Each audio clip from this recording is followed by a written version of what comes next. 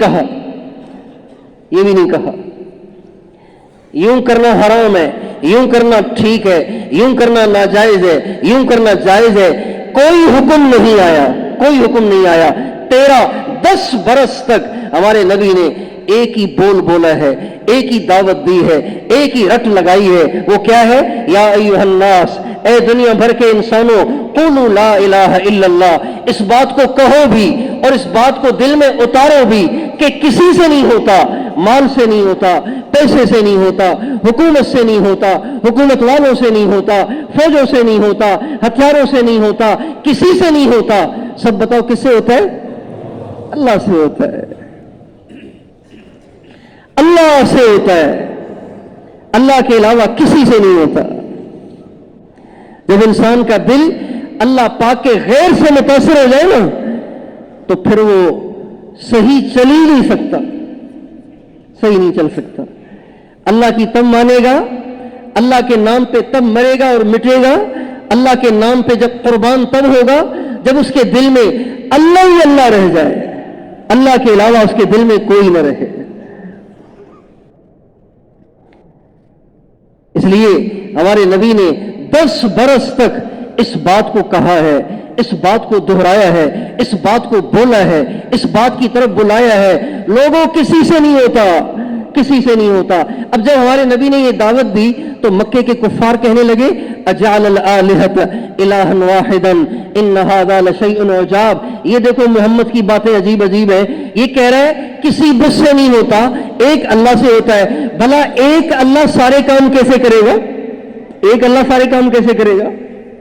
یہی آج کا مسلمان بھی کہتا ہے کرتا تو اللہ ہی ہے لیکن آخر دکان پہ بھی تو جانا پڑے گا نا، کرتا تو اللہ ہی ہے لیکن آخر نوکری بھی تو کرنی پڑے گی، کرتا تو اللہ ہی ہے لیکن آخر پیسے بھی تو چاہیے، آخر نوکریاں بھی تو چاہیے، آخر عہدے بھی تو چاہیے، آخر دولت بھی تو چاہیے، آخر کوئی وسیلہ بھی تو چاہیے، آخر کوئی ہیلا بہانہ بھی تو چاہیے۔ نہیں میرے دوستو، اللہ جب کرنے پہ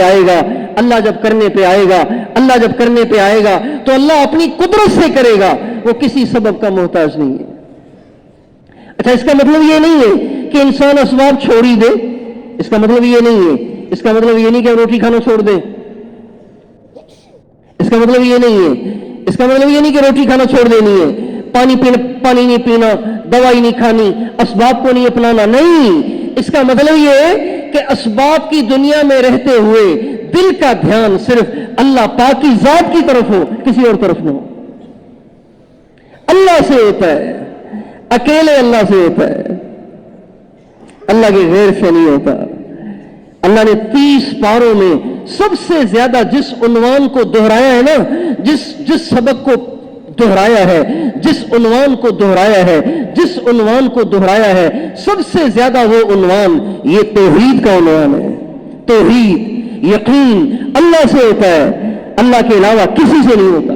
اور پھر اللہ نے اس کے واقعات بھی سنائے، ایسے واقعات سنائے جن واقعات سے اللہ نے اس بات کو ثابت کیا ہے کہ تمہارا رب بہت کچھ کر سکتا ہے، تمہارا رب بڑا طاقتور ہے، تمہارا رب بڑا کارساز ہے، تمہارا رب بڑا با اختیار ہے، وہ کرنے میں کسی سبب کا محتاج نہیں ہے۔ اللہ تعالیٰ نے ایک واقعہ بیان کیا ہے قرآن پاک کے اندر حضرت مریم کا۔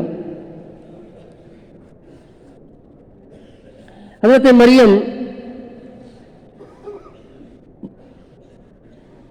بڑی نیک تھیں، عبادت گزار تھیں۔ ان کی والدہ نے ان کو بیت المقدس کے لیے وقف کر دیا تھا اور ان کو گود لیا تھا حضرت زکریا علیہ السلام نے۔ زکریا علیہ السلام ان کے خالو لگتے تھے یعنی خالہ کے خاوند لگتے تھے، انہوں نے ان کو گود لیا تھا، ان کی والدہ نے ان کو وقف کر دیا تھا۔ چنانچہ ان کے لیے ایک چھوٹا سا حجرہ بنایا گیا، اس حجرے میں سارا دن وہ عبادت کرتی تھی، سارا دن عبادت کرتی تھی۔ اچھا، جب حضرت زکریا علیہ السلام اپنی بچی کی خیر خبر لینے کے لیے آتے تھے تو جب کبھی بھی آتے تو دیکھتے کہ حضرت مریم کے پاس کوئی نہ کوئی کھانے کی چیز رکھی ہوئی ہے، تو وہ سوچتے تھے کہ میں تو لایا نہیں، تو شاید اس کی خالہ دے کر گئی ہوگی یا کوئی اور آ گیا ہوگا، تو یہ وہ سوچا کرتے تھے۔ لیکن ایک دن جب وہ حضرت مریم کے پاس آئے تو دیکھا کہ اللہ کی شان، ان کے پاس وہ پھل رکھے ہوئے جن پھلوں کا باہر موسم ہی نہیں ہے۔ یعنی مثلا جنوری اور دسمبر کے مہینے میں سندھ والے آم رکھے ہوئے۔ اب دسمبر اور جنوری میں تو آم نہیں ہوتے نا، آم تو گرمی کا پھل ہے، تو سردی میں کیسے آئے گا؟ تو حضرت زکریا علیہ السلام بڑے حیران ہوئے اور کہنے لگے انا لک ھذا، مریم یہ تو پھل کہاں سے لائی ہے؟ نہ جس کا موسم ہے، نہ وہ منڈی میں مل رہے، نہ ان کا موسم ہے، نہ ان کا سیزن ہے، تو یہ پھل تو کہاں سے لائی؟ تو وہ فرمانے لگی ھو من عند اللہ، وہ اللہ جو درختوں سے دیتا ہے، وہ اللہ جو سیزن میں دیتا ہے، اس اللہ نے مجھے بغیر درختوں کے، بغیر سیزن کے اپنے خزانے سے عطا فرمائے۔ ھو من عند اللہ، یہ مجھے اللہ نے دیے ہیں، اپنے خاص خزانے سے دیے ہیں۔ تو کتابوں میں لکھا ہے کہ جب حضرت زکریا نے ان کی یہ بات سنی تو ایک دم ان کے دل پہ دھچکا لگا اور وہ دل ہی دل میں سوچنے لگے اگر اللہ مریم کو بے موسم پھل دے سکتا ہے تو مجھ بوڑھے کو اللہ اولاد بھی تو دے سکتا ہے۔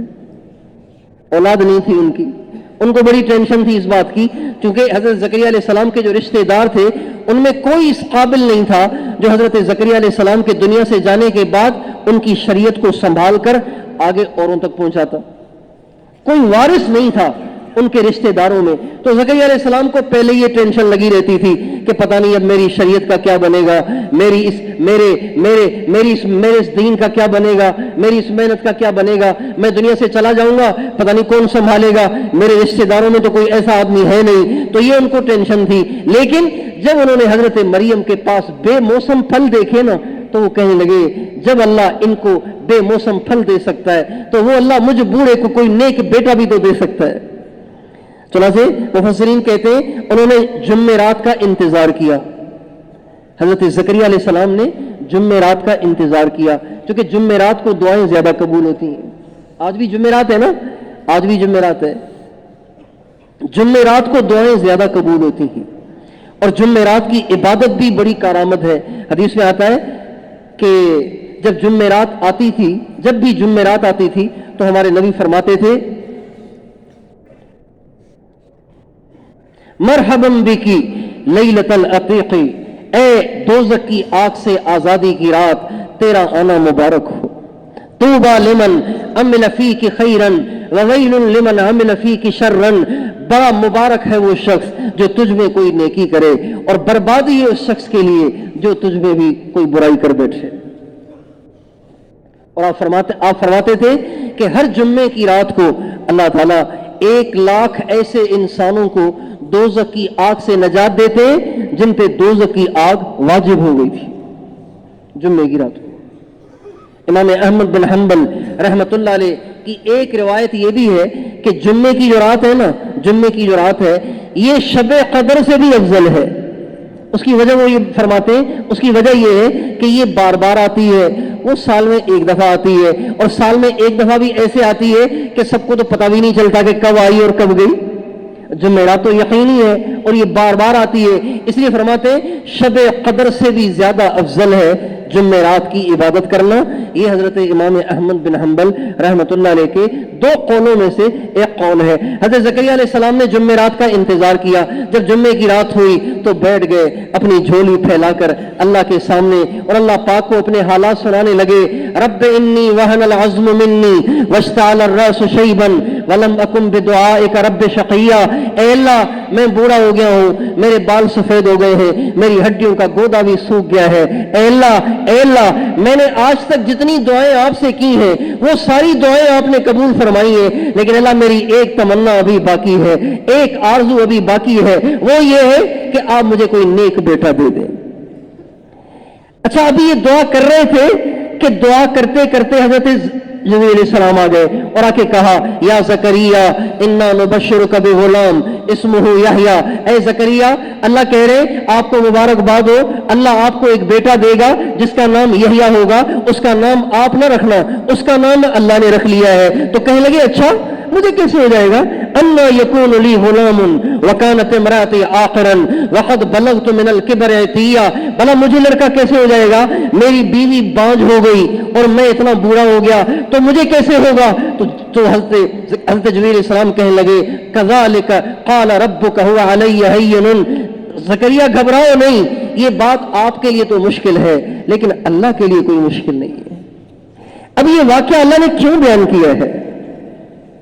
اللہ نے قرآن پڑھنے والے ایمان والے اس امت کے مسلمانوں کی ذہن سازی کی ہے کہ تمہارا رب بڑھاپے میں بھی اولاد دے سکتا ہے، تمہارا رب بے موسم پھل بھی دے سکتا ہے۔ اس کی قدرت ان اسباب سے جڑی ہوئی نہیں ہے، یہ اسباب اس کی قدرت کے پابند ہیں، لیکن وہ اسباب کا پابند نہیں ہے۔ وہ جسے عزت دینا چاہے، وہ جسے عزت دینا چاہے تو ذلت کے اسباب میں بھی اسے عزت دے سکتا ہے، وہ جسے زندگی دینا چاہے تو موت کے اسباب میں بھی اسے زندگی دے سکتا ہے، اور وہ جسے بچانا چاہے تو ہلاکت کے اسباب میں بھی اسے بچا لیتا ہے۔ یہ بنیادی چیز ہے کہ دل میں یہ بات اتر جائے کہ کرنے والا اکیلا اللہ ہے اور کوئی نہیں ہے۔ اور میرے دوستو، یہ یقین کہنے سے نہیں بن جائے گا، یوں ہی بیٹھے بٹھائے نہیں بن جائے گا، میں کہوں اور آپ سننے سے نہیں بن جائے گا۔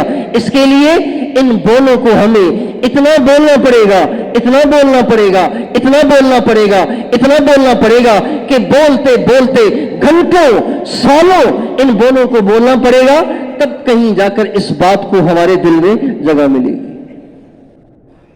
ہمارے حاجی صاحب فرماتے تھے اتنا کہو اتنا کہو اتنا کہو کہ تمہارے دل میں یہ بات اتر جائے۔ آج ہم جو کام کرنے والے، دعوت کا کام کرنے والے، قربانیاں کرنے والے، آج ہم بھی ان بولوں کو نہیں بولتے، ادھر ادھر کی باتیں کرتے، اللہ کی باتیں نہیں کرتے، اللہ کا اس بات نہیں کرتے، اللہ کے غیر کی نفی نہیں کرتے۔ اس لیے اسباب سے متاثر ہیں، رشتہ داروں کی شادیوں کی وجہ سے روزے قربان ہو جاتے ہیں، رشتہ داروں کی شادیوں کی وجہ سے چلے قربان ہو جاتے ہیں، روزانہ کا جوڑنا قربان ہو جاتا ہے، دعوت کے تقاضے قربان ہو جاتے ہیں، تکبیر اولیٰ فوت ہو جاتی ہے، تہجد میں آنکھ نہیں کھلتی، فجر میں آنکھ نہیں کھلتی۔ کیوں؟ اس لیے کہ دل کا یقین بگڑا ہوا ہے، اور دل کا یقین اس لیے بگڑا ہوا ہے کہ ابھی ہم نے اللہ پاک کو کہا ہی نہیں، اللہ پاک کو بھی کہا نہیں ہے ہم نے۔ جب ہم اللہ کی بڑائی بیان کریں گے، اس کی عظمت بیان کریں گے، اس کی کبریائی بیان کریں گے، اس سے ہونے کو بولیں گے، تو اللہ اتنا خوش ہوتا ہے، اتنا خوش ہوتا ہے، اتنا خوش ہوتا ہے، کچھ نہ پوچھو۔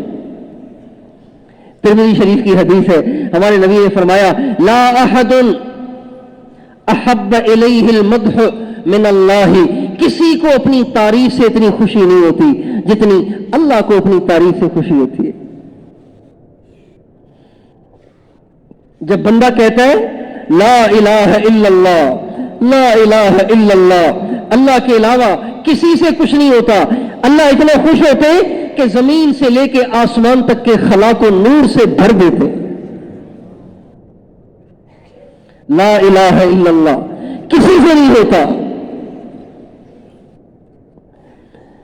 صرف بتوں کی نفی نہیں کرنی، چونکہ بتوں کو تو ہم ویسے ہی نہیں مانتے، بھائی جو مندر میں بت رکھے ہوئے ان کو تو ویسے نہیں مانتے، تو صرف بتوں کی نفی نہیں کرنی، اپنی جیب میں پڑے ہوئے نوٹوں کی نفی بھی کرنی ہے. اپنی دکان جس سے ہم اپنے آپ کو پلتا ہوا دیکھ رہے اس دکان کی بھی نفی کرنی ہے، اپنی نوکری کی بھی نفی کرنی ہے. اور بلکہ سب سے زیادہ مشکل پتہ ہے کون سی نفی ہے؟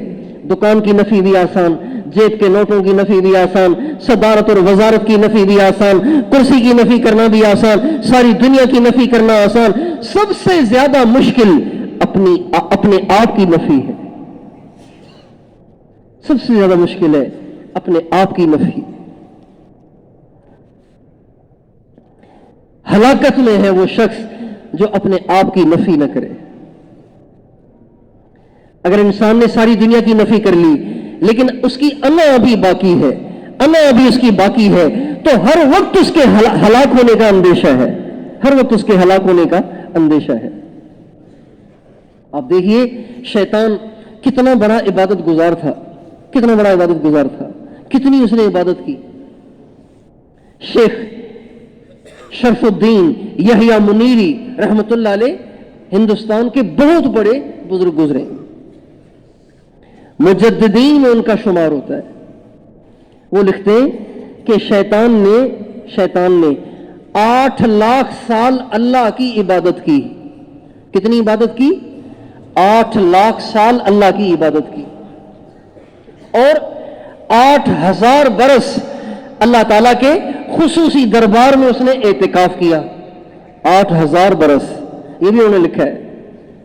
8 لاکھ سال عبادت کی، 8000 برس اللہ تعالیٰ کے خصوصی دربار میں اس نے اعتکاف کیا.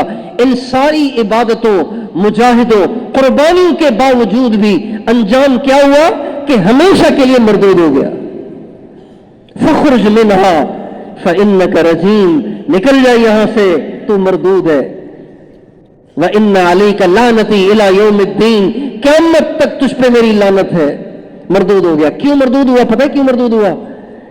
اس لیے کہ اس نے باقی تو سارے بت توڑ دیے تھے لیکن اللہ کا بت اس نے نہیں توڑا تھا. اللہ کا بت ابھی باقی تھا. چنانچہ جب اللہ نے کہا اسجدوا لآدم، آدم کے سامنے سب کے سب جھک جاؤ، تو وہ کہنے لگا انا خیر منہ، میں کیسے جھکوں اس کے سامنے، میں تو اس سے بہتر ہوں. انا خیر منہ، میں اس سے بہتر ہوں، میں اس سے بہتر ہوں. آپ مجھے کیوں اس کے سامنے جھکا رہے ہیں جبکہ میں اس سے بہتر ہوں؟ بس یہی اس کی ہلاکت کا باعث بن گئی. آج ہم قربانی کرتے، محنت بھی کرتے، اوقات بھی لگاتے، اللہ کے راستے میں نکلتے بھی ہیں، لیکن اللہ کو نہیں مارتے، اس بت کو نہیں توڑتے. اور تب تک ہمارا یقین ٹھیک نہیں ہوگا، تب تک ہمارا دل اللہ کے نور سے منور نہیں ہوگا، جب تک کہ ہمارے دل سے اللہ کا بت بھی ٹوٹ جائے. ہمارے حاجی صاحب فرماتے تھے اللہ تو کام اس سے لے گا جو کہے گا میں تو کچھ نہیں ہوں، میری کوئی حیثیت نہیں، سب سے چھوٹا میں ہی ہوں، سب سے گھٹیا میں ہی ہوں. آج ہم 4 دن تبلیغ میں لگاتے، 2-4 سفر کر لیتے، تھوڑی سی قربانی کر لیتے، روزانہ گشتیں ملاقاتیں کر لیتے، تو اوروں کو حقیق جاننا شروع کر دیتے. یہ تو بیچارہ کٹا ہوا ہے، یہ تو جڑتا ہی نہیں ہے. میرے دوستو، کامل یقین تو تب بنے گا جب اللہ کا بت بھی ٹوٹ جائے، یہ بھی نکل جائے. کچھ نہیں ہوں، جیسے ساری دنیا کچھ نہیں ہے ایسے میں بھی کچھ نہیں ہوں، کچھ نہیں ہوں، کسی کام کا نہیں ہوں.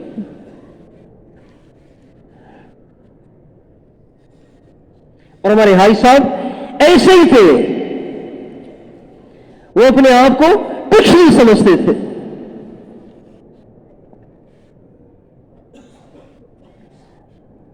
ہمارے مولانا جمشید صاحب جب بیان فرماتے تھے تو بیان کے دوران کبھی کبھی فجر کا بیان کرتے تھے جب، تو بیان کے دوران کبھی کبھی فرماتے تھے بھائی سورے جاگ رہے، بھائی سورے جاگ رہے. مجمع کو جگانے کے لیے فرماتے تھے بھائی سورے جاگ رہے، پھر فرماتے تھے اللہ مجھے بھی جگا دے. تو ہمارے حاج صاحب نے ایک دن سے فرمایا مولوی جمشید یہ تمہارا جملہ اچھا نہیں ہے، اس لیے کہ تمہارے اس جملے سے لگ رہا ہے کہ تم بڑے ہو، مجمع چھوٹا ہے، اور ہم بڑے نہیں ہیں، مجمع بڑا ہے، ہم تو چھوٹے ہیں. مجمع بڑا ہے، ہم چھوٹے ہیں، ہماری کوئی حیثیت نہیں ہے. میرے دوستو، ساری دنیا کی نفی، سارے اسباب کی نفی، اپنے آپ کی بھی نفی، کوئی کچھ نہیں ہے. سب کچھ کرنے والا بتاؤ کون ہے؟ کرنے والا کون ہے؟ کرنے والا کون ہے؟ اکیلا اللہ. وَإِلَٰهُكُمْ إِلَٰهٌ وَاحِدٌ، تمہارا معبود ایک ہے، تمہارا کام بنانے والا ایک ہے، تمہارا حاجت روا ایک ہے، تمہارا مشکل کشا ایک ہے، تمہاری ضرورتوں کو پورا کرنے والا ایک ہے. فَلَهُ أَسْلِمُوا، جب وہ ہے ہی اکیلا، جب وہی سب کچھ کرتا ہے تو اس کے سامنے جھکتے کیوں نہیں ہو؟ اس کی مانتے کیوں نہیں ہو؟ یہ اللہ کہہ رہے. فَلَهُ أَسْلِمُوا، جب سب کچھ کرنے والا وہی ہے تو تم اس کے سامنے کیوں نہیں جھکتے؟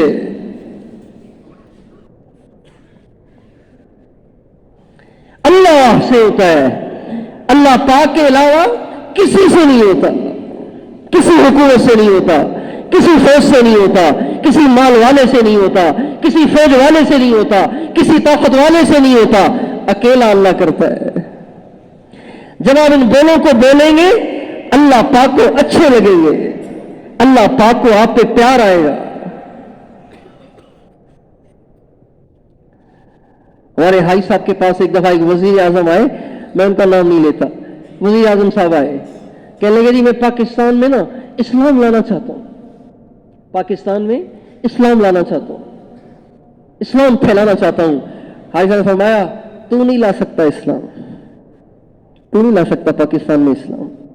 پاکستان میں تو اسلام اس وقت زندہ ہوگا جب پاکستان کا بچہ بچہ کہے کہ اللہ سے ہوتا ہے، اللہ کے غیر سے نہیں ہوتا. پھر اللہ پاک صرف بول نہیں سنے گا، بولنے کے بعد اللہ یہ بھی دیکھے گا کہ یہ یقین اس کی زندگی میں بھی ہے کہ نہیں. اللہ یہ بھی دیکھے گا. کہتا تو ہے میرے سے ہونا، اور جب ضرورت پیش آتی ہے تو بھاگتا ہے دنیا داروں کی طرف، مال والوں سے تعلق بناتا ہے کہ مال والوں سے تعلق بنے گا تو مال آئے گا، مال آئے گا تو کام بنیں گے. حکومت والوں سے تعلق بناتا ہے، سیاستدانوں سے تعلق بناتا ہے، زمینداروں سے تعلق بناتا ہے، خانوں سے نوابوں سے تعلق بناتا ہے، اس لیے کہ ان کے ہاتھ میں بہت سارے اختیارات ہیں. ان سے تعلق بنے گا تو میرے بچوں کو نوکریاں بھی مل جائیں گی اور میرے بہت سارے پھنسے ہوئے مسائل حل ہو جائیں گے. نہیں، جب اللہ سے ہونا کہنا ہے تو پھر ہر مسئلے میں، ہر پریشانی میں، ہر تکلیف میں توجہ بھی کہاں لے جانی ہے؟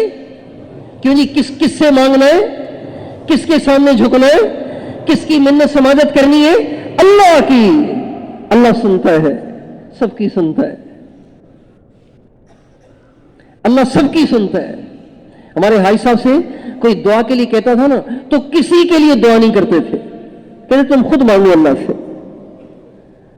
کسی کے لیے دعا نہیں کرتے تھے تاکہ کوئی یوں نہ کہے کہ جی دعا کرانی ہے تو عبد الوہاب سے کراؤ، تو عبد الوہاب پہ یقین بنے گا، اللہ پہ تو نہیں بنے گا. دعا نہیں کرتے تھے، کہتے تم جا کے مانگو اللہ سے، اجتماعی عمل میں بیٹھ جاؤ، وہاں بیٹھ کے دعا کرو. ہمارے ایک ساتھی کو کینسر ہو گیا تو ہم نے کہا جی ہمارے ایک شورا کے ساتھی ان کو کینسر ہو گیا ہے تو آپ ان کے لیے دعا کریں. فرمایا میں نہیں کروں گا دعا، تم گشت میں نکل کر ان کے لیے دعا کرو. گشت میں مانگی جانے والی دعا میری دعا سے زیادہ طاقتور ہے. اگر وہ دعا کر دیتے اور وہ ٹھیک ہو جاتے، بتاؤ ہمارا یقین کس پہ بنتا؟ سارے بتاؤ.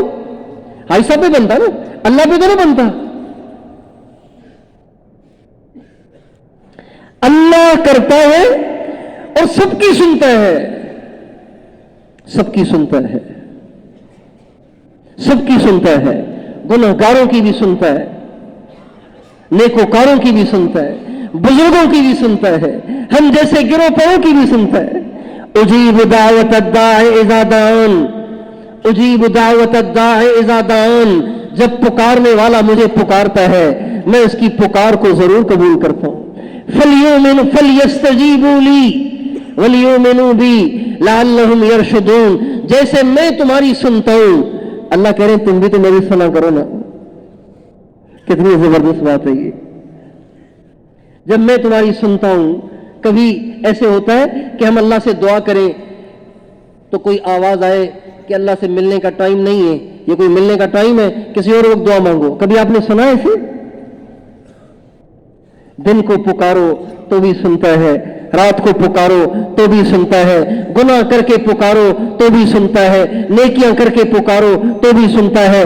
ساری دنیا جب سو جاتی ہے، ہمارے نبی نے فرمایا جب رات کا آخری تہائی حصہ رہ جاتا ہے، آخری نصف آدھا حصہ رہ جاتا ہے، ساری دنیا اس وقت سوئی ہوتی ہے، ساری کائنات میں سناٹا ہوتا ہے، ساری کائنات میں گھپ اندھیرا ہوتا ہے، اس وقت اللہ پاک پہلے آسمان پہ تشریف لاتے اور فرماتے ہل من داعٍ فاستجیب لہ، کوئی ہے دعائیں کرنے والا، میں جو ہوں اس کی دعائیں قبول کرنے کے لیے، ہل من سائل فاعطیہ، کوئی ہے سوال کرنے والا میں اس کی جھولیاں بھر دوں، ہل من مستغفر فاغفر لہ، کوئی ہے ایسا جو اپنے گناہوں سے تنگ آ گیا ہو اور گناہوں کی مجھ سے معافی مانگے، مجھ سے معافی مانگے گا میں اس کے گناہوں کو معاف کر دوں گا۔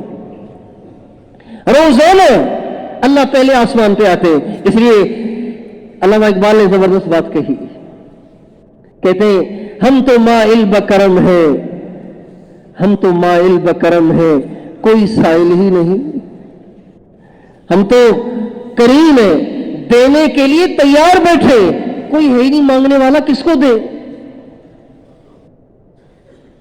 ہمارے حاجی صاحب فرمانے لگے، میں جا رہا تھا اجتماع، بلوچستان کے اجتماع کے لیے، تو راستے میں ایک جگہ سے ہمارا گزر ہوا، تو وہاں میں نے دیکھا کہ درخت کٹے ہوئے، تو میں نے کہا یہ کیا ہے؟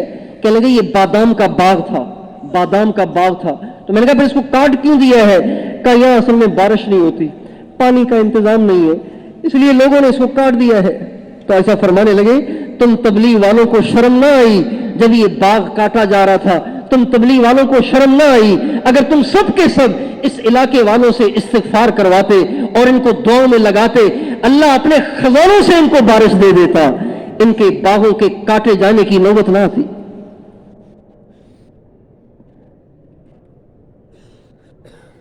میرے دوستو، آج ہم اللہ پاک سے مانگتے تو ہیں لیکن ہمارا دل مطمئن نہیں ہوتا، ہمارا دل اسباب میں ہی پھنسا رہتا ہے۔ دعا کرتے بطور وظیفہ کے، بطور ورد کے، بطور فارمیلٹی کے، لیکن اصل ہمارا دل اسباب میں پھنسا رہتا ہے۔ نہیں، یہ جو میں مانگ رہا ہوں نا، یہ اس ذات سے مانگ رہا ہوں جو زمین آسمان کا بادشاہ ہے، اس ساری کائنات کا خالق اور مالک ہے، مشرق اور مغرب کا رب ہے، اور وہ سنتا بھی ہے۔ ایک عجیب حدیث قدسی ہے، اللہ فرماتے ہیں لَوْ قَطِّعَنَّ عَمَلَ كُلِّ مُؤَمِّلٍ دُونِي بِالْإِيَاسِ، جو میرے غیر سے امید لگائے گا، جو میرے غیر سے امید لگائے گا، جو میرے غیر سے امیدیں وابستہ کرے گا، اللہ قسم کھا کے کہہ رہے میں اس کی امیدوں کو توڑ کے رکھوں گا، نہ امید کر دوں گا، نہ مراد کر دوں گا جو میرے غیر سے امیدیں لگاتا ہے۔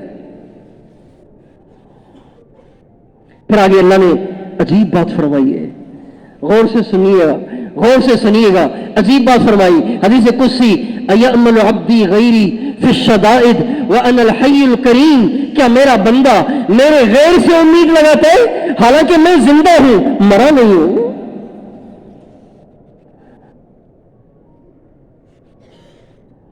جیسے کسی غیرت مند باپ کا بیٹا کسی اور کے سامنے اپنی ضرورت رکھے اور اس کے سامنے ہاتھ پھیلائے تو غیرت مند باپ کو غصہ آئے گا کہ نہیں آئے گا؟ وہ کہے گا میرے جیتے جی تو اوروں سے مانگ رہا ہے اور مجھے بدنام کر رہا ہے۔ اللہ کہہ رہے اَيَأْمَلُ عَبْدِي غَيْرِي فِي الشَّدَائِدِ وَأَنَا الْحَيُّ الْكَرِيمُ، کیا میرا بندہ اپنی تکلیفوں میں، اپنی پریشانیوں میں، اپنے دکھوں میں، اپنے مسائل میں، اپنی مشکلات میں میرے غیر سے امید لگاتا ہے حالانکہ میں زندہ ہوں، مرا نہیں ہوں، اور میں کریم ہوں، بخیل نہیں ہوں۔ اللہ کریم ہے نا، بخیل نہیں ہے، اللہ کریم ہے، دے دے کے تھکتا نہیں ہے، دے دے کے تھکتا نہیں ہے، جتنا چاہو مانگ لو، دے دے کے تھکتا نہیں ہے۔ میرے دوستو، اللہ اللہ سے ہوتا ہے, اللہ پاک کے غیر سے نہیں ہوتا. اس کو دلوں میں اتارے بغیر ہم دین پہ چل ہی نہیں سکتے, نہیں چل سکتے. اذان سن کے اگر گاہک آ گئے دکان نہیں چھوٹے گی, اگر رزاق اللہ کو نہ سمجھا ہوگا تو دکان نہیں چھوٹے گی. کبھی تکبیر اڑا جائے گی, کبھی رکعت جائے گی, کبھی جماعت ہی جائے گی, کبھی جماعت ہی جائے گی. اللہ پاک سے ہونے کا یقین نہ بنے تو زکات نکالتے ہوئے جان جائے گی, مال لگایا نہیں جائے گا. اللہ پاک سے ہونے کا یقین نہ بنایا تو آپ کی آنکھ حرام سے جھک ہی نہیں سکتی, جھک ہی نہیں سکتی. اللہ سے ہونے کا یقین نہ بنایا تو مال جھوٹ بول کر, مال آتا ہوا دیکھ کر آپ سچ بول ہی نہیں سکیں گے. آپ کہیں گے مال آنے دو, بعد میں توبہ کر لیں گے, ابھی تو آنے دو, بعد میں توبہ کر لیں گے. اس لیے کہ مال آئے گا تو اتنے سارے مسئلے حل ہوں گے, مال آئے گا تو اتنی ساری پریشانیاں دور ہوں گی. حالانکہ مال اسباب کے, مال مسائل کے حل ہونے کا ذریعہ نہیں ہے. مسائل تو کون حل کرتا ہے؟ اللہ حل کرتا ہے, اللہ حل کرتا ہے. اور وہ حل کرنے میں مال کا محتاج نہیں ہے. ایوب علیہ السلام بیمار ہوئے تو بتائیے کون سے ہاسپٹل میں ان کا علاج ہوا؟ کون سے بڑے ڈاکٹر نے, کون سے بڑے حکیم نے ان کا علاج کیا؟ اللہ نے ٹھیک کر دیا. اللہ سے مانگا, اللہ نے ٹھیک کر دیا. اللہ سے مانگا. وَأَيُّوب, یاد کرو ایوب کو, ایوب یاد کرو ایوب کو. اذ نادى ربه انی مسنی الضر وانت ارحم الراحمین, جب انہوں نے پکارا اللہ کو, پکارا. کتنا زبردست, کتنی اچھی تعبیر ہے یہ. نادا, پکارا اللہ کو, جیسے بچہ ماں کو پکارتا ہے نا, امی. اس کو پکارنا کہتے ہیں, اس کو پکارنا کہتے ہیں. امی, چوٹ لگ گئی, خون بہ گیا, ٹانگ میں چوٹ لگ گئی, سر میں چوٹ لگ گئی, تو وہ چیخے گا امی. ایوب علیہ السلام 18 برس تو اپنا دکھ برداشت کرتے رہے, پیتے رہے, سہتے رہے, پیتے رہے, سہتے رہے. 18 برس کے بعد ایک بات پیش آ گئی تھی, وہ سناؤں گا تو پھر لمبی بات ہو جائے گی. ایک بات پیش آئی جس کی وجہ سے دل کو ٹھیس پہنچی. جب دل کو ٹھیس پہنچی نا, چلے وہ بھی سن لیں. ایک دفعہ ایوب علیہ السلام کے بھائی ایوب علیہ السلام سے ملنے آ رہے تھے, ان کی عیادت کرنے آ رہے تھے, تو کسی اور کے ساتھ آ رہے تھے. تو آتے آتے جب قریب پہنچے تو ان کے بھائی اپنے دوست سے کہنے لگے, پتہ نہیں ایوب سے ایسا کون سا گناہ ہو گیا ہے کہ یہ ٹھیک ہی نہیں ہو رہا, پتہ نہیں اسے ایسا کون سا گناہ ہو گیا ہے کہ یہ ٹھیک ہی نہیں ہو رہا. تو یہ آواز پہنچ گئی ایوب علیہ السلام کے کان تک. تو جب اپنے نے ایسی بات کہہ دی نا, تو ایوب علیہ السلام کے صبر کا پیمانہ چھلک پڑا. اپنے جب تانے دیتے نا, جب اپنے اعتراض کرتے نا, جب اپنے الٹی سیدھی باتیں کرتے نا, تو بڑا دکھ ہوتا ہے. بڑے بڑے صبر والوں کے صبر کے پیمانے چھلک جاتے ہیں, بڑے بڑے صبر والوں کے صبر ٹوٹ جاتے ہیں جب اپنے بھی تانے دیتے, اپنے بھی عجیب و غریب باتیں کرتے, الٹی سیدھی باتیں کرتے. اس لیے جب بھی انسان بولے نا, بولنے سے پہلے ایمان کے ترازو میں اپنے بول کو تولے, اس کے بعد بولے. بے دھڑک نہیں بولنا چاہیے, بے دھڑک نہیں بولنا چاہیے. یہ زبان جو ہے نا, یہ ہے, اس کا سائز تو بہت چھوٹا ہے لیکن اس کی تاثیر بڑی شدید ہے. جرمہ صغیر و جرمہ کبیر, اس کا سائز تو بہت چھوٹا ہے لیکن اس کی تاثیر بڑی زبردست ہے. حضرت علی کا ارشاد ہے, جراحات السنان لها التیام ولا یلتام ما جرح اللسان. تیروں کے زخم, نیزوں کے زخم ٹھیک ہو جاتے ہیں, ان کے نشان مٹ جاتے ہیں, لیکن زبان سے دیے ہوئے زخموں کے نشان ہی نہیں مٹتے, باقی رہتے. اس لیے کم از کم ہم دین کا کام کرنے والوں کو تو اپنی زبانوں کو کنٹرول کرنا ہی چاہیے. ہماری زبانیں لمبی نہیں ہونی چاہیے, ہماری زبانیں بے قابو نہیں ہونی چاہیے, ہماری زبانیں آوارہ اور آزاد نہیں ہونی چاہیے. ہمیں تو سوچ سمجھ کے بولنا چاہیے. دیکھیں ہمارا اعلان کرنے والا بھی کیا اعلان کرتا ہے؟ ہماری اور آپ کی, دنیا کے سارے انسانوں کی کامیابی اللہ کے حکموں میں, اللہ کے نبی کے طریقوں میں ہے. کیونکہ کہتے ہیں کہ نہیں کہتے؟ تو بھائی بولنے میں بھی تو حضور کا طریقہ چاہیے. صرف داڑھی رکھنے کا نام حضور کا طریقہ نہیں ہے, صرف پگڑی پہن لینے کا نام حضور کا طریقہ نہیں ہے. بولنا بھی ویسے جیسے ہمارے آقا بولتے تھے, دیکھنا بھی ویسے جیسے ہمارے آقا دیکھا کرتے تھے, چلنا بھی ویسے جیسے ہمارے آقا چلا کرتے تھے. ہماری زندگی کا کوئی کام ہمارے نبی کے طریقے سے ہٹا ہوا ہوگا, اللہ پاک کی مدد سے محروم ہو جائیں گے, برکت سے محروم, نصرت سے محروم. ہمارے نبی کی سنت ہے کیا؟ طویل السمت. سیرت کے الفاظ, طویل السمت, آپ لمبا خاموش رہتے تھے. طویل السمت, آپ لمبا بولتے کم تھے, خاموش زیادہ رہتے تھے. طویل السمت, لمبا خاموش رہتے تھے. لا يتکلم فی غیر حاجت کلامہ فصل, آپ بغیر ضرورت کے کبھی بھی نہیں بولتے تھے. ایک شخص نے ہمارے نبی سے کہا, یا رسول اللہ مجھے کوئی نصیحت فرما دیں, کوئی نصیحت فرما دیں. آپ نے فرمایا اگر کوئی خیر کی بات کہنی ہو تو بولا کرو, ورنہ ہمیشہ خاموش رہا کرو. آپ نے اس کو فرمایا اگر کبھی بولنا پڑے نا تو خیر کی بات کہنا, اگر خیر کی بات نہیں ہے تو خاموش رہنا, اس کے علاوہ نہیں بولنا. تو جب بھائی نے, ایوب علیہ السلام کے بھائی نے اپنے ساتھی سے کہا پتہ نہیں ایوب سے کون سا گناہ ہو گیا ہے کہ اب تک وہ ٹھیک نہیں ہو رہا, ایوب علیہ السلام کے صبر کا پیمانہ چھلک پڑا, ٹوٹ پڑا, اور فرمانے لگے انی مسنی الضر وانت ارحم الراحمین, اللہ بڑی تکلیف ہے ٹھیک کر دے, بڑی تکلیف ہے ٹھیک کر دے. اللہ نے فرمایا ارکض برجلک ھذا مغتسل بارد وشراب, پاؤں کو زور سے زمین پہ مارو. پاؤں کو زور سے زمین پہ مارا تو زمین پھٹ گئی اور پریشر کے ساتھ پانی نکلا, اتنا زوردار پانی نکلا کہ وہ حوض کی شکل اختیار کر گیا. اللہ نے فرمایا ھذا مغتسل بارد وشراب, اس کو پیو بھی اور اس میں نہاؤ بھی. جب اس پانی کو پیا اور اس پانی میں نہائے تو بیماری بڑھاپا بھی ختم ہو گیا. نوجوان خوبصورت لڑکے بن کے باہر آ گئے. اس واقعے سے اللہ کیا بتانا چاہتے ہیں کہ کس سے ہوتا ہے؟ سب بتائیں, ذرا جوش سے بتائیں نا. اللہ کا نام ایسے لینا چاہیے کہ مزہ آ جائے. مولانا الیاس صاحب فرماتے تھے کہ امت نے اللہ کا نام عظمت سے لینا چھوڑ دیا ہے. یہ پرانے جتنے بیٹھے ہوئے انہوں نے سنا ہوگا نا بھائی صاحب اللہ کا نام کیسے لیتے تھے. اللہ ایسے لیتے تھے کہ جیسے بس اللہ کا نام لے کے مر گئے, بس ان کی جان نکل گئی.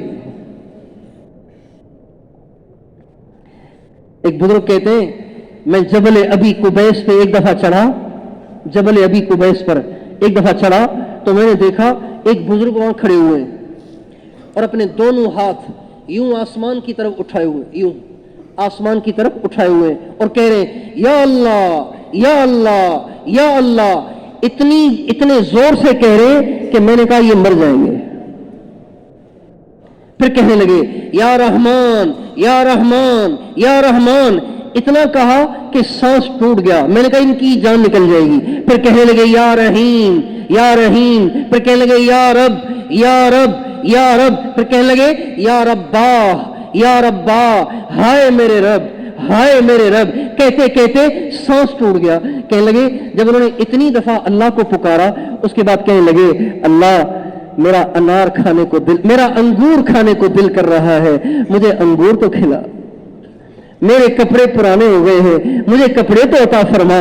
کہنے لگے جو ہی انہوں نے یہ دعا مانگی پیچھے مڑ کے دیکھا تو ایک بڑا سارا ایک انگور کا ٹوکرا رکھا ہوا ہے اور ایک نیا جوڑا رکھا ہوا ہے. کہنے لگے جو ہی وہ ٹوکرے کے پاس پہنچے کھانے کے لیے تو میں بھی پیچھے چھپ کے دیکھ رہا تھا, میں بھی باہر آ گیا. جب وہ کھانے بیٹھے تو میں نے کہا میں بھی انگوروں میں حصے دار ہوں. کہا وہ کیسے؟ کہا آپ دعا کر رہے تھے میں آمین کہہ رہا تھا.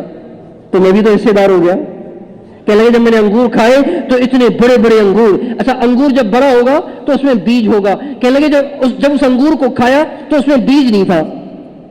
تو میں سمجھ گیا کہ یہ دنیا کے انگور نہیں ہے, یہ جنت کے انگور ہیں. اچھا انگور جب کھا لیے تو اس کے بعد کہنے لگے, جب وہ ان کے پاس 2 چادریں تھیں, ایک نیچے پہننے کے لیے ایک اوپر اوڑھنے کے لیے.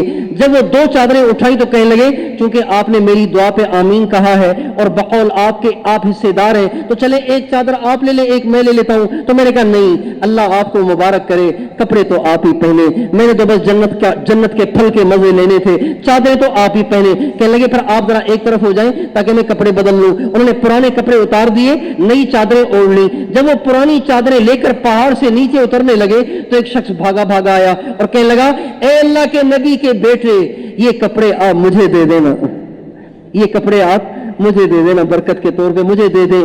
چنانچہ وہ کپڑے ان کو دے دیے. اچھا وہ بزرگ کہتے میں جلدی سے بھاگا کہ اس کو جو کہہ رہے اللہ کے نبی کے بیٹے تو یہ کون ہے. تو وہ تو جلدی جلدی نکل گئے, لیکن جن کو کپڑے دیے تھے ان سے میں نے پوچھا کہ یہ کون تھے. کہنے لگے یہ امام جعفر صادق تھے, امام حسین کے پوتے, نہیں امام حسین کے پڑ پوتے, امام حسین کے بیٹے حضرت زین العابدین, ان کے بیٹے حضرت امام محمد باقر, ان کے بیٹے حضرت جعفر صادق.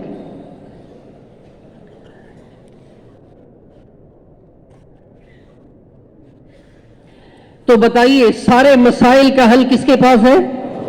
اللہ کے پاس ہے. اور اللہ پاک کو ساتھ لینے کے لیے, اللہ پاک کو ساتھ لینے کے لیے ہمیں اس کو راضی کرنا پڑے گا, اس کی ماننا پڑے گی. جو میں نے آیت پڑھی نا, وَإِلَٰهُكُمْ إِلَٰهٌ وَاحِدٌ فَلَهُ أَسْلِمُوا, تمہارا معبود ایک ہے, تمہارا کار ساز ایک ہے, تمہارا مشکل کشا ایک ہے, تمہارا حاجت روا ایک ہے, لہذا فَلَهُ أَسْلِمُوا, اسی کی مانو, کسی اور کی نہ مانو, اسی کی مانو. وہ جس کام کے کرنے کو کہے اس کو کرو, وہ جس کام سے منع کرے اس سے دور رہو. جب تم یوں کرو گے تو اللہ تمہارے ساتھ ہو جائے گا. ہمارے بھائی صاحب فرماتے تھے اللہ کو راضی کرو اور اللہ کو ایسے راضی کرو جیسے اللہ کو حضور نے راضی کیا ہے. اللہ کام بنائے گا اور اللہ حضور کے اعمال سے کام بنائے گا, حضور کے طریقے سے کام بنائے گا. لہذا مسلمان کا طریقہ کیا ہونا چاہیے؟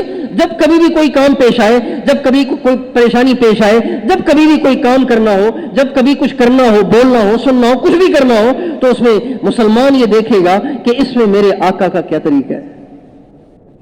بس جب مسلمان کا یہ ذہن بن گیا کہ میں نے اللہ کی ماننی ہے اور حضرت محمد صلی اللہ علیہ وسلم کے طریقے سے ماننی ہے, اللہ اس کے ساتھ ہے. اور بتائیے جس کے ساتھ اللہ ہو, جس کے ساتھ اللہ ہو, جس کے ساتھ اللہ ہو, اس کو کسی اور کی ضرورت ہے؟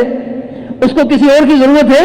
اس کو کسی حکومت والے کی ضرورت ہے؟ اس کو کسی صدر کی, کسی وزیر اعظم کی, کسی M P A M N A کی, کسی بڑے سے بڑے خان کی ضرورت ہے؟ اس کو کسی کی ضرورت ہے؟ جب اس کے ساتھ اللہ ہے تو اس کو کسی کی کیا ضرورت ہے؟ اللہ جس کے ساتھ ہو گیا اس کا کوئی کچھ نہیں بگاڑ سکتا, اس کا کوئی کچھ بگاڑ نہیں سکتا. ہمارے نبی حضرت ابو بکر کے ساتھ غار کے اندر بیٹھے ہوئے, رات تو گزر گئی غار میں. اب جب صبح ہوئی تو مکے کے کفار نے دیکھا کہ محمد نکل گئے, ارے بھائی پکڑو ان کو, کہاں چلے گئے؟ چنانچہ مکے کے کفار ڈھونڈنے نکلے. ایک پیری کو ساتھ لیا, وہ جو پاؤں کے نشانات جانتے ان کو ساتھ لیا. ڈھونڈتے جبل سور پہ پہنچ گئے اور وہاں دیکھا کہ پاؤں کے نشان تو یہاں تک آ رہے ہیں, لیکن غار تو ایسی نہیں ہے کہ جس میں کوئی جائے, کیونکہ غار کے جانے کا راستہ اوپر سے نہیں تھا, نیچے سے تھا.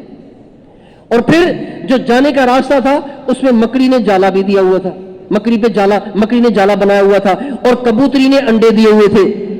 اب وہ وہاں کھڑے ہوئے باتیں کر رہے, محمد یہاں تک آئے تھے, آگے پتہ نہیں کہاں چلے گئے, یہ باتیں کر رہے. حضرت ابو بکر صدیق کو یہ اندیشہ ہوا کہ اگر انہوں نے نیچے کو جھک کر دیکھ لیا تو پھر مجھے اپنی ذات کی تو پرواہ نہیں ہے، لیکن میرے آقا کو تکلیف دیں گے وہ میں کیسے برداشت کروں گا؟ چنانچہ ہمارے نبی سے کہنے لگے یا رسول اللہ لو ان احدہم نظر تحت قدمیہ لابصرنا، یا رسول اللہ اگر ان میں سے کسی ایک نے بھی نیچے کو جھک کر جھانک لیا تو یہ تو پکڑ لیں گے، آپ کو تکلیف دیں گے، پھر کیا بنے گا؟ تو آپ علیہ السلام نے بڑے اطمینان سے فرمایا ما ظنک یا ابا بکر باثنین اللہ ثالثہما، ابو بکر تیرا کیا گمان ہے ان دو کے بارے میں جن کے ساتھ تیسرا اللہ ہو؟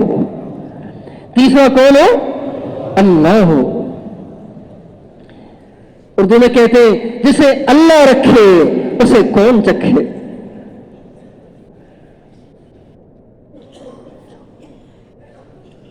کتابوں میں لکھا ہے کہ ہمارے نبی کی سنت یہ تھی کہ جب کبھی بھی آپ کہیں پڑاؤ ڈالتے، آرام فرماتے، تو ایک صحابی پہرے دار کھڑا رہتا وہاں پہ۔ ایسے ہی آپ کے دروازے پر بھی ایک صحابی کھڑے رہتے تھے۔ ابھی بھی ریاض الجنت میں جائیں گے تو ایک ستون ہے، اس پہ حراسہ لکھا ہوا ہے، یعنی پہرے داری، یعنی وہاں پہرے دار کھڑے ہوتے تھے۔ تو حدیث میں آتا ہے کہ نبی کریم صلی اللہ علیہ وسلم کے اوپر ہمیشہ ایک گارڈ رہتا تھا، آپ کے دروازے پہ ایک گارڈ کھڑا رہتا تھا۔ آپ سفر میں ہوتے تو ایک گارڈ آپ پہ کھڑا رہتا تھا، آپ کی نگہبانی کرتا تھا۔ لیکن اللہ پاک نے قرآن پاک کی آیت اتاری واللہ یعصمک من الناس، اے میرے نبی اب پہرے دار کی ضرورت نہیں ہے، اب آپ کا پہرے دار خود اللہ ہے، آپ کی حفاظت اللہ کرے گا، آپ کی نگہبانی اللہ کرے گا۔ ہمارے نبی کا کتابوں میں لکھا ہوا ہے کہ جب یہ آیت اتری آپ گھر سے باہر تشریف لائے، جو پہرے دار کھڑے ہوئے تھے، اب ہمارا بس اب تم چلے جاؤ، اب ہمارا محافظ اللہ ہے، اب ہمارا محافظ اللہ ہے۔ تو بھائیو اللہ کو راضی کرنے سے کام بنیں گے، اور اللہ کو راضی کرنا ہے حضرت محمد صلی اللہ علیہ وسلم کے طریقے پر، آپ کے طریقے سے اللہ کو راضی کرنا ہے، اور پھر صرف اپنی ذات سے راضی نہیں کرنا، بلکہ چونکہ ہم حضرت محمد صلی اللہ علیہ وسلم کی امت ہے، ہمارے نبی آخری نبی ہے، ہمارے نبی کے بعد کسی نبی نے نہیں آنا، لہذا اس امت کے ہر فرد کی یہ ذمہ داری ہے کہ وہ اس پیغام کو لے کر ساری دنیا میں جائے، ساری دنیا کے سارے انسانوں کو اس کی طرف بلائے، ساری دنیا کے سارے انسانوں کو اس پہ لائے۔ آج ساری دنیا یقین جانیے اتنی پریشان ہے کچھ نہ پوچھے، اور پھر ان سارے پریشانی میں گھرے ہوئے مسلمانوں کو ان کی نظریں حکومت کی طرف لگی ہوئی ہیں، فوجوں کی طرف لگی ہوئی ہیں، ایٹمی طاقتوں کی طرف لگی ہوئی ہیں، مادی اسباب کی طرف لگی ہوئی ہیں۔ ہمارا کام یہ ہے کہ ہم ساری دنیا کے سارے انسانوں کو یہ سمجھائیں کہ اے دنیا بھر کے انسانوں، جن پریشانیوں میں گرفتار ہو، ان پریشانیوں سے تمہیں کوئی حکومت نہیں نکالے گی، کوئی فوج نہیں نکالے گی، کوئی ایٹمی طاقت نہیں نکالے گی، کوئی دنیا کا طاقتور سے طاقتور انسان نہیں نکالے گا۔ ان ساری پریشانیوں سے تمہیں اللہ نکالے گا، اور اللہ تب نکالے گا جب تم اللہ کے بن جاؤ گے، اللہ کی ماننا شروع کر دو گے، حضرت محمد صلی اللہ علیہ وسلم کے طریقے پہ آ جاؤ گے۔ تو بھائی ساری دنیا کے سارے انسانوں کو اس کی دعوت دینا یہ میری آپ کی ہر مسلمان کی ذمہ داری ہے۔ ہمارے نبی نے اپنے زمانے میں اپنی ذات سے محنت نہیں کی، آپ بھی محنت کرتے رہے، آپ نے اپنے ساتھ محنت کرنے والا ایک مجموعہ تیار فرمایا، جس مجمع میں بچے بھی تھے، اس مجمع میں مرد بھی تھے، اس مجمع میں عورتیں بھی تھی، اس مجمع میں مالدار بھی تھے، اس مجمع میں غریب بھی تھے، اس مجمع میں پڑھے لکھے بھی تھے، اس مجمع میں ان پڑھ بھی تھے، یہ سب کے سب ایک سے بڑھ کر ایک تھے، ایک سے بڑھ کر ایک تھے، اور یہ سب کے سب اللہ کے نام پہ مر مٹنے کے لیے تیار رہتے تھے۔ صحابہ اپنی جانیں بچانے والے نہیں تھے بلکہ جانیں لگانے والے تھے۔ اللہ کے راستے میں نکلنے کا موقع آتا تو کہا جاتا ارے آپ بھی نہ جائیں ان کو جانے دیں۔ ہمارے زمانے میں تو وصولیاں کرنی پڑتی ہے نا، ایک کے پیچھے پھرنا پڑتا ہے، منت سماجت کرنی پڑتی ہے، لمبے مطالبے کرنے پڑتے۔ ہمارے نبی کے زمانے میں ایسے نہیں تھا۔ ہمارے نبی کے زمانے میں ایک جملہ بولا جاتا تھا، یا خیل اللہ ارکبی، یا خیل اللہ ارکبی، اے اللہ کے سوار ہو جاؤ، اللہ کے راستے میں نکلنے کا تقاضا ہے۔ چنانچہ مجبور سے مجبور بھی اللہ کے راستے میں نکلنے کے لیے تیار ہو جاتا تھا۔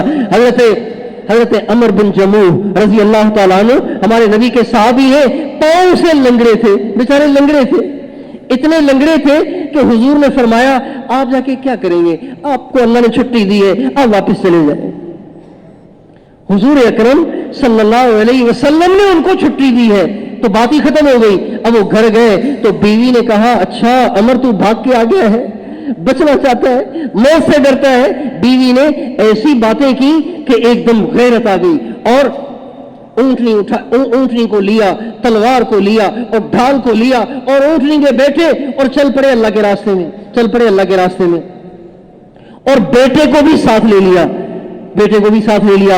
اب جب کفار سے لڑنے کا موقع آیا تو پاؤں تو لنگڑا تھا نا, تو صحیح طریقے سے دوڑ نہیں سکتے تھے, لیکن لنگڑے پاؤں کے ساتھ اللہ کے راستے میں دوڑ رہے تھے اور تلوار کو اٹھا اٹھا کے چل رہے تھے اور کہہ رہے تھے واللہ, اللہ کی قسم, انی اريد ان امشی فی الجنت بعرجتی هذه, اللہ کی قسم میں اس لنگڑے پن کے ساتھ جنت میں چلنا چاہتا ہوں, جنت میں چلنا چاہتا ہوں, جنت میں چلنا چاہتا ہوں. یہ کہتے کہتے کفار سے لڑتے لڑتے شہید ہو گئے, شہید ہو گئے, لنگڑے پاؤں کے ساتھ جان دے دی.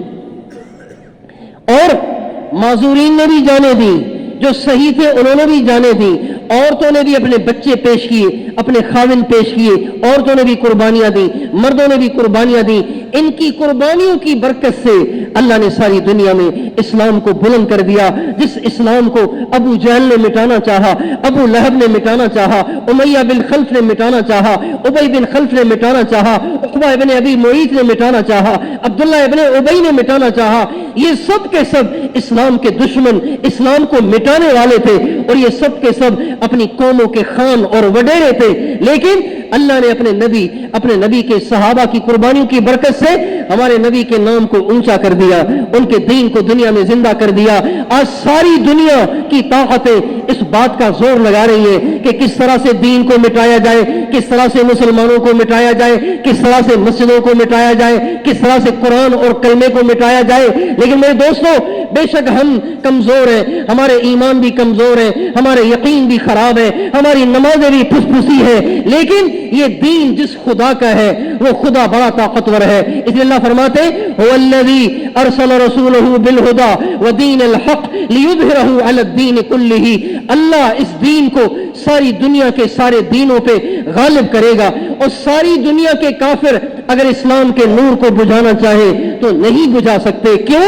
اس لیے کہ واللہ متم نورہ ولو کرہ الکافرون. اللہ کہہ رہے تم چاہے کتنی پھونکے مارو, تم چاہے کتنا اس کو بجھانے کی کوشش کرو, لیکن اللہ کا ارادہ اس نور کو ساری دنیا میں روشن کرنے کا ہے. میرے دوستو, دین تو دنیا میں زندہ ہو کے رہے گا, کہو انشاءاللہ. دین تو دنیا میں زندہ, سب کہو دین تو دنیا میں زندہ, سب کہو دین تو دنیا میں زندہ ہو کے رہے گا, ہو کے رہے گا, ہو کے رہے گا, ہو کے رہے گا. افریقہ کے جنگلوں میں بھی دین زندہ ہوگا, یورپ کے بڑے بڑے شہروں میں بھی دین زندہ ہوگا, کفار کے ایوانوں میں بھی دین زندہ ہوگا, دنیا کے چپے چپے پہ دین زندہ ہوگا. اس لیے کہ ایک دفعہ ہمارے نبی نے حضرت فاطمہ سے فرمایا تھا یا فاطمۃ لا تخشی علی ابیک غیلۃ ولا ذلۃ فإن الله بعث أباك بأمر لا يبقى على وجه الأرض بيت مدر ولا وبر ولا شعر إلا أدخله الله بعز عزيز أو بذل ذليل. بیٹی اپنے باپ کی ہلاکت کا خوف نہ کر, اپنے باپ کی ہلاکت کا خطرہ نہ کر, اس لیے کہ اللہ نے تیرے باپ کو وہ دین دے کر بھیجا ہے جو کچے پکے مکان میں پہنچ کے رہے گا.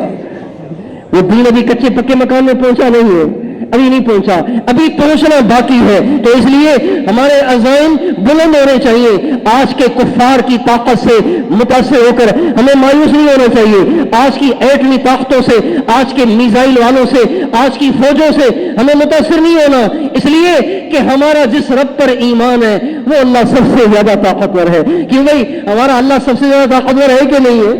ہمارا اللہ سب سے زیادہ زوراور ہے کہ نہیں ہے؟ سب سے زیادہ طاقتور ہے کہ نہیں؟ وہ کہہ رہے هو القاہر فوق عبادہ, تمہارا رب ساری کائنات پہ غالب ہے, ساری دنیا سے زیادہ طاقتور ہے, اور ہم اس کی دعوت دیں ساری دنیا کے انسانوں کو. تو اللہ ساری دنیا میں